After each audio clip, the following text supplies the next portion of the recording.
आज सोमवार की सुबह सबसे बड़ा सवाल यही कि क्या बाजार को बजट समझ में आ गया, और अगर समझ में आ गया तो अब आगे बाजार अच्छा रहेगा या खराब। एफआईज जिनका मूड पहले से खराब था, क्या इस बजट के बाद सुधरेगा या और बिगड़ेगा। बाजार जो पहले डावाडोल चल रहे थे, क्या अब तेजी की रफ्तार पकड़ेंगे या और गिरेंगे। और सबसे बड़ी बात है कि इस बजट में ऐसा कुछ क्या खास है आपके लिए as a trader, investor, economy के लिए, बाजार के लिए और देश के लिए। और साथ ही दुनिया भर के एफआईज इस बजट को किस नज़रिए से देखेंगे, ये ढेर सारे सवाल हैं जिनके जवाब आप जानना चाहते हैं। और none other than Sameer Arora साहब, जो सिंगापुर से हमारे साथ कार्यक्रम में शामिल हो रहे हैं, देश और दुनिया भर के बाजारों पर गहरी पकड़ रखते हैं और सारे एफआईज के मूड मिजाज को बहुत अच्छे तरीके से जानते हैं, और भारतीय बाजारों के साथ तो उनका गहरा लगाव है। समीर सर, गुड मॉर्निंग, बहुत बहुत स्वागत है आपका। वैसे तो एक आध ट्वीट आपका मैं पढ़ पाया था, सारे तो नहीं, लेकिन लगा कि मुझे ऑनेस्टली आपका ट्वीट पढ़ने के बाद मुझे लगा नहीं कि आप ग्रीन कोट कलर का कोट पहन कर आएंगे शो में। मैं इसलिए पहना कि भगवान करे ग्रीन हो जाए मार्केट। थोड़ा तो हुआ है, भगवान ने आपकी सुनी है, बहुत ज़्यादा नहीं, कम से कोशिश कम करते रहे। करेंसी तो ग्रीन है। लेकिन आपको नहीं लगता सर कि भगवान के बजाय वित्त मंत्री जी आपकी ज़्यादा सुने तो फायदा होगा। एक्चुअली मैं यही कहता हूँ कि एफआईआईस को बुलाएं, एक्चुअल एफआईआईस को, एक्चुअल फंड मैनेजर को, हम्म। उनके कंट्री हेड को नहीं, उनके ऑपरेशंस वालों को नहीं, हाँ। उनके इन्वेस्टमेंट बैंकिंग वालों को नहीं, कि भाई क्या इशू है। और मुझे क्या है, बड़े बड़े लोग हैं उनको बुलाओ, लेकिन वो सच बोलें कि भाई क्या इशू क्या है। बिकॉज आप देखो सारे वर्ल्ड में, अब आज तो सारी मार्केट्स डाउन है, लेकिन अगर आप 3 4 10 दिन पहले देखें तो 98% of the world is going up and हम जा रहे थे नीचे। तो समझने की बात तो है ना थोड़ी सी। ये नहीं हो सकता कि सब इंडिया से निकाल के वो 98% ऑफ द वर्ल्ड में डालना चाहते हैं। इतना नहीं है हमारा वेट कि वो इतने बड़े लोग सोचे कि यहीं से निकाल के हम यूएस में डालेंगे, यहीं से निकाल के चाइना में डालेंगे। ऐसा नहीं होता है। सर, बजट एफआईज के लिहाज से कैसा है। अगर आप एक फॉरेन इन्वेस्टर्स हैं, फॉरेन इंस्टीट्यूशन है, और आप इंडिया में पैसा लगा रहे हैं, तो इस बजट को देखने के बाद आपके लिए क्या बदला। मैं हूं जी एफआईआई, और मैंने कल भी लगाए हैं पैसे। लेकिन ये तो जो मेरे को पैसे मिले हुए हैं वो तो मैंने लगा दिए, लेकिन नए पैसे के लिए मुझे जाके मार्केटिंग करनी पड़ती है। अब उसमें प्रॉब्लम ये है कि एक तो इंडिया की करेंसी में बड़ा नुकसान हुआ है, और वो अगर हम स्टॉक मार्केट में अपनी तरफ से 2% आउट परफॉर्म करें, अंडर परफॉर्म करें, वो तो बात की बात है। पहले ये है कि यूएस के इन्वेस्टर्स अगर आप लें तो 22 से 20% करेंसी में उड़ गए। अगर आप यूरोपियन इन्वेस्टर लें, स्विस इन्वेस्टर लें, तो एक साल में ही 20% से ज्यादा चले गए। और इस समय क्योंकि लास्ट 5 6 महीने में या 3 4 महीने से बहुत करेंसी भी गिर रही थी, मार्केट भी गिर रही थी, इसलिए मेरे को ये बुरा लगा या थोड़ा दुख हुआ कि गवर्नमेंट को उस मार्केट के बारे में कुछ वर्ड्स, कुछ एक्शन, कुछ हेल्प, कुछ कॉन्फिडेंस, कुछ कॉन्सोलेशन कुछ देना चाहिए। वो खाली कि जी बाकी सेक्टर्स अच्छा करेंगे तो मार्केट अपने आप अच्छा करेगी, जो होता है बिग पिक्चर में कि भाई कॉर्पोरेट अर्निंग्स अच्छी होंगी तो स्टॉक मार्केट चलेगी, वो तो है ही। लेकिन बीच में उसके अपने इश्यूज होते हैं कि आपका टैक्स बाकियों से अलग है, आपका एसटीटी बाकियों से अलग है। अगर किसी और का, हमारे केस में नहीं है मतलब इंडिया, बट कभी होता है लिक्विडिटी हो कुछ, मतलब हमेशा ना स्टॉक मार्केट की अपनी भी कोई प्रॉब्लम्स हो सकती हैं। वो खाली दूसरे सेक्टर्स को ठीक करने से भी ओवर टाइम तो सब ठीक हो जाता है, लेकिन वो चाहिए होती है help in times when it is not doing well. And market बड़ा इंपॉर्टेंट सेक्टर है अपने आप ही, क्योंकि मार्केट एक तो एडवर्टीजमेंट है इंडिया के लिए कि भाई वर्ल्ड में अगर इंडिया की मार्केट गंदी कर रही है तो आधे लोग सोचते हैं पता नहीं क्या हो रहा है, और अच्छी करते हैं तो सब पढ़ना चाहते हैं, इन्वेस्ट करना चाहते हैं, लर्न करना चाहते हैं। So market is very important. और उसमें आजकल अगर करेंसी की प्रॉब्लम है या हमें फाइनेंशियल फ्लोज चाहिए, मतलब सॉरी फ्लोज चाहिए, फॉरेन फ्लोज, एफआई फ्लोज सबसे आसान है लाने। एफडीआई के लिए पहले आप रूल चेंज करो, फिर रेगुलेशन चेंज करो, फिर वो आदमी आएगा, फिर वो 2 साल लगाएगा, फिर वो प्रोजेक्ट बनाएगा, 5वें साल में उसके पैसे आएंगे। एफआई को आप 2 घंटे में ला सकते हो, बात सही है आपकी। एंड बिलियंस ऑफ डॉलर्स आ सकते हैं, और आते थे, और आएंगे भी। लेकिन अभी की बात हो रही है। एक जो शायद जिस चीज़ ने आपका मूड काफ़ी ख़राब किया है, वो एसटीटी का बढ़ाना। समस्या क्या है? वित्त मंत्री जी कह रही है कि सट्टेबाजी को रोकने के लिए एसटीटी बढ़ाया है। ये सट्टेबाजी को रोकेगा या एफआईएस के फ्लोज को रोकेगा? और उसमें भी दिक्कत क्या है? बढ़ाना दिक्कत है या बढ़ाने का टाइम दिक्कत है? हाँ, मेरे को एसटीटी में बढ़ाने में दिक्कत नहीं है। अगर आप ट्विटर में मेरे पुराने ट्वीट्स देखें, मैं तो हमेशा बोलता था कि एसटीटी बढ़ा दो उनका, लेकिन मैं ऐसे नहीं बोलता था। मैं कहता था कि आप कैपिटल गेन कम कर दो, उसके बदले आप एसटीटी बढ़ा दो, सबका बढ़ा दो, जो करना है करो। कैपिटल गेन हटा दो, एसटीटी बढ़ा दो, या किसी इस पे बढ़ा दो उसमें। ये नहीं कि एक पार्ट ऑफ दी वो कर लो, और वो उसका अगर वो करना है वो ओवर टाइम। चलो, बहुत बातें करी सबने कि वो स्पेकुलेशन बहुत ज्यादा है, मैं भी कहता हूँ, अभी आप मेरे देख लो पुराने ट्वीट्स। लेकिन उसके भी टाइमिंग तो गलत ही है, क्योंकि इस समय मार्केट जरा डेलिकेट सिचुएशन में है, अंडर परफॉर्म कर रही है, लोग सेल कर रहे हैं, एफआईआई सेल कर रहे हैं। उस टाइम में उसका सिग्नल गलत हो जाता है कि नॉट ओनली आप वो मार्केट को क्या कहते हैं रिकॉग्नाइज नहीं कर रहे हैं कि बड़ी इंपॉर्टेंट चीज है इंडिया के लिए, किसी भी कंट्री के लिए, बट कि उसमें थोड़ा बहुत और आपने लगा दिया, ये है। तो उसका टाइमिंग तो है ही गलत मेरे हिसाब से 100%। बट सेकेंडली, अकेले में नहीं होना। अगर आपको उसको डिस्करेज करना है, वो 15,000 करोड़ इधर एसटीटी कम कर दो कैश वालों का, तो लगे तो सही कि हम हमें इसमें पैसे बनाने का मॉडल नहीं है ये, इस बिहेवियर को डिस्करेज करना है, इस बिहेवियर को इनकरेज करना है, चलो वो भी ठीक है। हाँ, बिल्कुल पॉइंट तो सही है आपका कि अगर फ्यूचर्स ऑप्शन पे बढ़ाया है तो साथ में या तो कैश भी घटा देते या साढ़े बारह या परसेंट कैपिटल वाला गेन्स कम कर दो, या लॉन्ग क्या टर्म का कैपिटल साढ़े गेन बारह 2.5%, खाली 2.5% कम कर दो। तो बिल्कुल लगे सही। कि वी अंडरस्टैंड द इशू, अभी हम पूरा नहीं कर रहे हैं, लेकिन अच्छा टेम्पररी कर दो, 5 साल के लिए कर दो। इट्स लाइक से कोई और सेक्टर में जब प्रॉब्लम होती है, जैसे टेक्सटाइल सेक्टर में प्रॉब्लम हो गई कि जी यूएस डील के कारण एक्सपोर्ट नहीं होने के कारण एक्सपोर्ट नहीं हो रहे, तो लोग कहते हैं ना हम टेक्सटाइल सेक्टर को हेल्प चाहिए। वो कहेंगे उनको चीपर लोन्स दे दो, कुछ सब्सिडी दे दो। इस समय स्टॉक मार्केट वालों को चाहिए, because stock market poorly perform कर रहा है, पर्टिकुलरली फॉर फॉरेन इन्वेस्टर्स और इंडियंस के लिए भी। It need support. अगर मॉरल सपोर्ट तो चाहिए, वर्ड्स में सपोर्ट करो पहले तो। पहले रिकॉग्नाइज करो कि एफपीआई बड़ा इंपॉर्टेंट है, इक्विटी मार्केट बड़ी इंपॉर्टेंट है। रोज सुबह आके लोग बोलते हैं डेट मार्केट वालों का नुकसान हो गया। वो बैंक वाले आके बोलते हैं कि डेट का टैक्स सेम होना चाहिए। अगर डेट का टैक्स सेम हो गया, उनको डिपॉजिट मिल जाएगा, उनका शेयर प्राइस आधा हो जाएगा। ठीक बात है। तो कुछ तो आपको ओवरऑल वो करना है ना, जिस समय जिसकी प्रॉब्लम है उसको हेल्प करनी है। नहीं, पॉइंट आपका बिल्कुल सही है कि अच्छा, एक चीज़ बताएं, एक्स एसटीटी एसटीटी हटाकर देखें तो फिर क्या इस बजट में ढूंढने से भी कोई खराबी नहीं मिलेगी? खराबी ज्यादा नहीं मिलेगी, मैं तो वैसे ही कह रहा हूँ खराबी नहीं मिलेगी। लेकिन क्योंकि मार्केट खराब थी, उसको चेंज करने के लिए इमीडिएट चीजें चाहिए। 6 महीने बाद अगर यूएस इंडिया डील हो गई, वो सब हम सब ये भूल जाएंगे, भाई चल पड़ेंगे लोग आगे। अभी आपको, क्योंकि आप उस मोमेंटम से चल रहे हो जहां वर्ल्ड भी इंडिया को बेच रहा है और मार्केट नहीं चल रही, करेंसी नहीं चल रही, तो अभी के लिए उसका वो नहीं हुआ। अब अच्छा, अब कई लोग बोलते हैं कि भाई बजट का स्टॉक मार्केट से हर का थोड़ी ना कनेक्शन है, वो तो रियल इकोनॉमी से है, which I एग्री। लेकिन क्योंकि हमने ऐसा बना दिया है कि बजट वाले दिन मार्केट खुलेगी, अगर बजट संडे को होगा तो मार्केट संडे को खुलेगी, अगर बजट 5 बजे होगा तो मार्केट 5 बजे खुलेगी। तो अपने आप 20-25 सालों से हमें सबको लगता है कि मार्केट रिलेटेड चीज है, लॉजिकल है वरना पॉइंट आप आपका लॉन्ग एकदम। टर्म बातें करें बिल्कुल। कोई फर्क नहीं पड़ेगा। हाँ, बिल्कुल। पॉइंट एकदम लॉजिकल है आपने आपका। कनेक्ट कर दिया ना, तो अब हम कहते हैं मार्केट की चीज है, तो मार्केट इसलिए चालू है कि कुछ होना है यहाँ पे। हाँ, बात ये तो है सही। स्टोरी। बिल्कुल ठीक इट्स बात अ है। कॉम्प्लिकेटेड थिंग, इट्स नॉट कि कोई बड़ी गलत चीजें हो गई हैं। हाँ, लेकिन कुछ अच्छी चीजें चाहिए थी एक दो हमारे हमारे सेक्टर के लिए। मिसिंग क्या इसको है? सेक्टर बोलूंगा मैं आज से। स्टॉक मिसिंग क्या है? मार्केट को भी सेक्टर बोलना हाँ हाँ, चाहिए। क्या क्या मिसिंग है?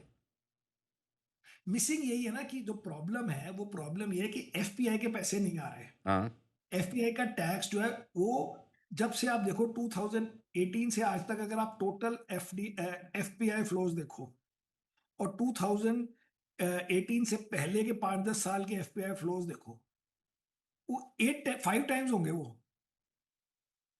तो उसके लिए अब आप वापस नहीं जा सकते। लेकिन आप कहो जी 2.5% कम कर रहा हूं, अभी वही मैं कह रहा हूं, अभी नेगेटिव ये था कि एसटीटी अब ऐड हो गया ना। एसटीटी की अपने में कोई वैल्यू नहीं है, ठीक बात है। लेकिन इट शोज कि we do not respect, care, whatever is the word, for this very important sector. उससे वो मतलब ज्यादा हो गया काम।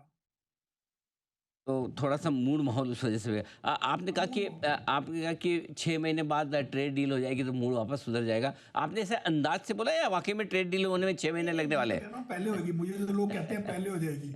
1-2 महीने में हो जाएगी, क्योंकि अब आप सोचो कल वेनेजुएला के ऑयल की अगर ट्रम्प कह रहा है कि हम दे रहे हैं, हुँ। तो इंडिया भी कहेगा भाई मैं जो तुम बोलते हो मैं कर रहा हूँ, कि रशियन ऑयल को सब्स्टिट्यूट कर दिया वेनेजुएलन ऑयल, तो कुछ तो बैक एंड फोर्थ होता होगा, मुझे क्या पता। जी। But broadly I am saying now we need some trigger. एक तो होता है टाइम, टाइम तो बेस्ट ट्रिगर होता है, लेकिन टाइम में क्या होता है, हम ओल्ड लोग हैं, फिर 6 महीने निकल जाएंगे वेट करने में, वो तो है ही।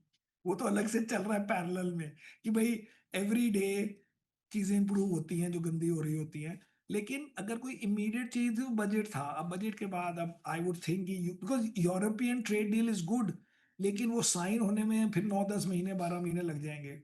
देर इज यूएस डील, क्योंकि ट्रम्प साइन करता है वो हो जाती है, तो वो जिस दिन करेगा 4 दिन बाद रेट कम हो जाएगा।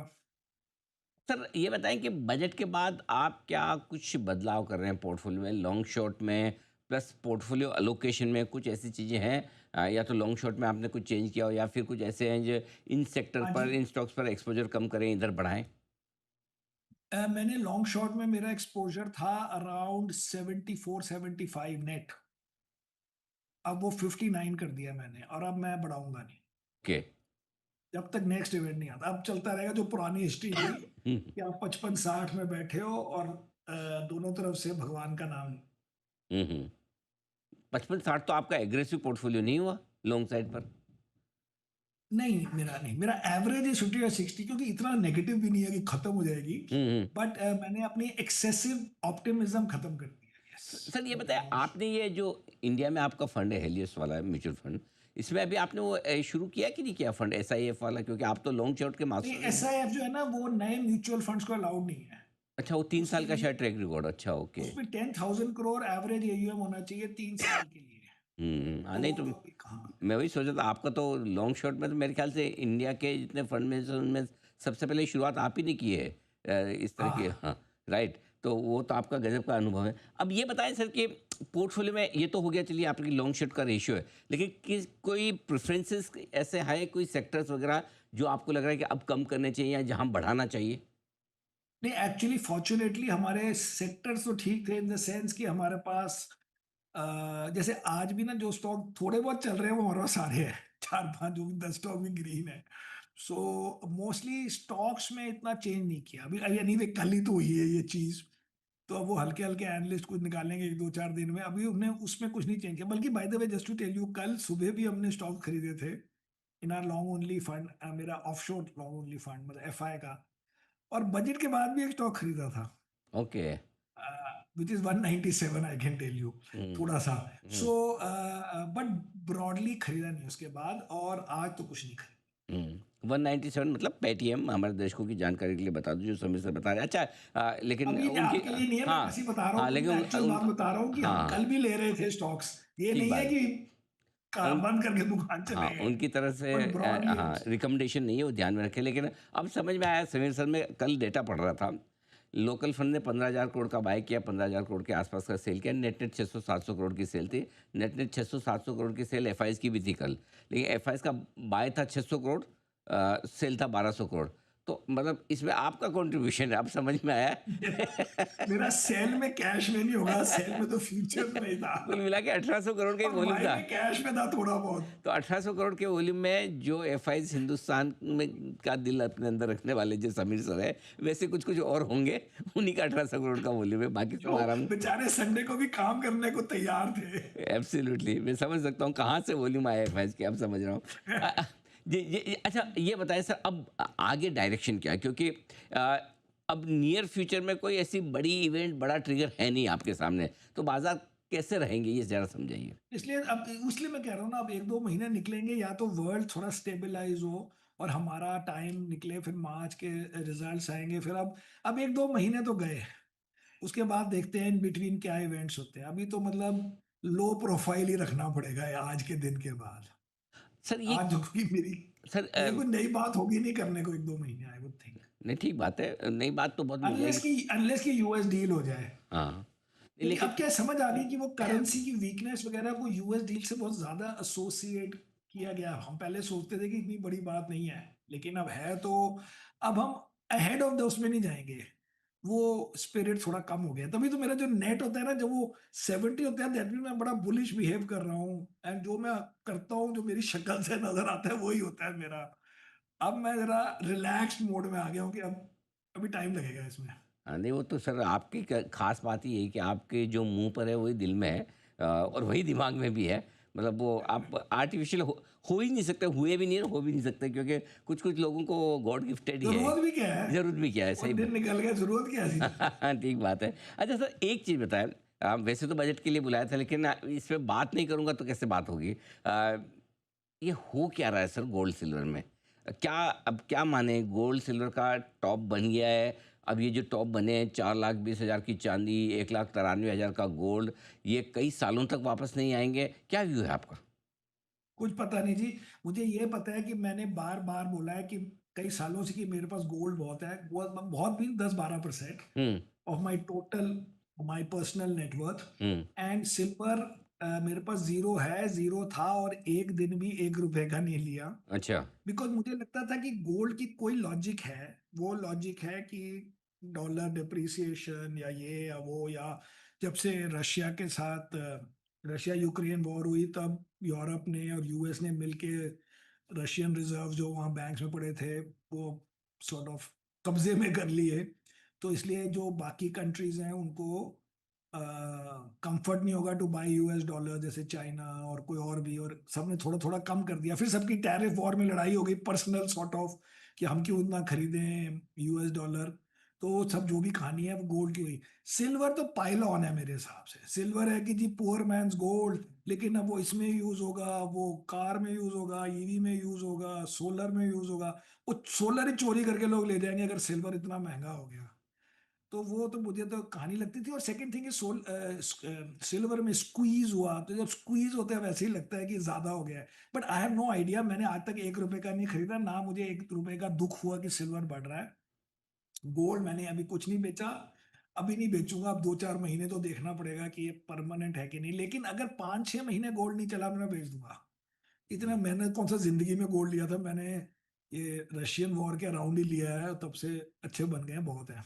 लेकिन आपको और लगता है। वैसे बाय द वे हम्म। इस महीने नहीं, सॉरी, इस साल हम्म। 1 महीना और 2 दिन में अभी भी गोल्ड अप है 8% और सिल्वर अप है 12%। ठीक बात है। अगर इस तो साल किसी ने इसलिए खरीदा इतना तो जो नुकसान में नया नहीं है। बिल्कुल लास्ट डे आया उसका हम क्या रोए उसके लिए। नहीं वो जो हिंदुस्तान। हाँ। परसों लेवल करके आ गया उसके लिए अब हम क्या टेंशन करें। ये देखो, तो उसकी लर्निंग है, हम क्या कर सकते हैं। हिंदुस्तान में आम जनता ने तो लास्ट धनतेरस पे ही खरीदा होगा, दिवाली के पहले। हाँ क्या, और उसके अभी आप पे वो वो सारे तो वो तो सारे आप प्रॉफिट। पे अच्छी तरह। और लेकिन लेकिन तो अभी है ना, देखिए, गिरा तो गिरने के साथ एक उम्मीद जागी है थोड़ी कि वो वापस तो आई लेने का। एग्री, बट वो समझ नहीं आती, वो तो मुझे क्या पता क्यों हो गया, मुझे हाँ, भी नहीं। लेकिन लेने का मौका मिलेगा क्या थोड़ा और नीचे? मैं गोल्ड सिल्वर का फंड मैनेजर थोड़ी ना, मैं दिन भर उठ के। नहीं ठीक बात है, फेयर बट इनफ फिर। सिल्वर मुझे लगता है कि वैसे एक्स्ट्रा वो थी स्पेकुलेशन। हम्म। गोल्ड चलो भी स्पेकुलेशन कह लो, लेकिन गोल्ड में कम से कम सॉवरेन सेंट्रल गवर्नमेंट्स खरीद रही हैं। जो ये है ईटीएफ्स है वो एक्चुअल गोल्ड खरीद रहे हैं। सिल्वर वाले तो फ्यूचर्स खरीद खरीद के काम कर रहे हैं। उसमें अंडरलाइंग सिल्वर कितना है और फ्यूचर्स ट्रेडिंग कितनी, कोई कनेक्शन ही नहीं है ना, बहुत ज्यादा स्पेकुलेशन। दूसरी चीज जो सर मैं आपसे जानना चाहता हूँ, वो ग्लोबल मार्केट्स में जो अनसर्टेनिटी, फॉरगेट गोल्ड सिल्वर तो खैर अपनी जगह है, मेटल्स जिस तरह से ऊपर नीचे हो रहे हैं, अमेरिका में ये पूरा एक्शन, कभी ईरान की खबर आती है, कभी कुछ वेनेजुएला वाला होता है, अब नए फेड चेयरमैन आ रहे हैं, इन सब के बीच में कैसे समझे, कैसे देखें अमेरिकी बाजारों को, दुनिया भर के बाजारों को? जब समझ आएगी मैं आपको फोन करूंगा। अरे सर ऐसा ये। देखो जी, ये जो नया फेडरल रिजर्व आया है, ये जो मतलब जिसको नॉमिनी बनाया है केविन वॉल्श।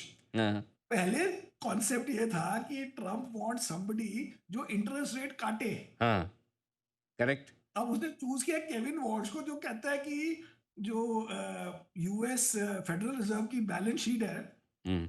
वो मुझे नहीं चाहिए। उसको मैं बेचना चाहता हूँ, जो उसके पास गवर्नमेंट की वो है, मतलब डेट है। हम्म। विच मीन्स वो कह रहा है कि इंटरेस्ट रेट बढ़ने चाहिए, और उसको ट्रम्प ने चूज कर लिया है। तो आप सोचो कि उसके 15 मिनट पहले हम सोच रहे थे कि ट्रम्प ऐसा नॉमिनी चूज करेगा who will help easing of interest rates. और जो फाइनल बंदा चूज हुआ है उसकी हिस्ट्री के हिसाब से लगता है कि he wants tightening of interest rates. लेकिन वो क्योंकि उसने अभी इंटरव्यू सिलेक्शन में पास किया है, तो उसने प्रेसिडेंट ट्रम्प को बोला होगा कि I want easing of interest rate, तो वो उसको बनाते ही नहीं। हुँ, अब क्या किसी को समझ आएगी ये बातें मिनट टू मिनट। हुँ।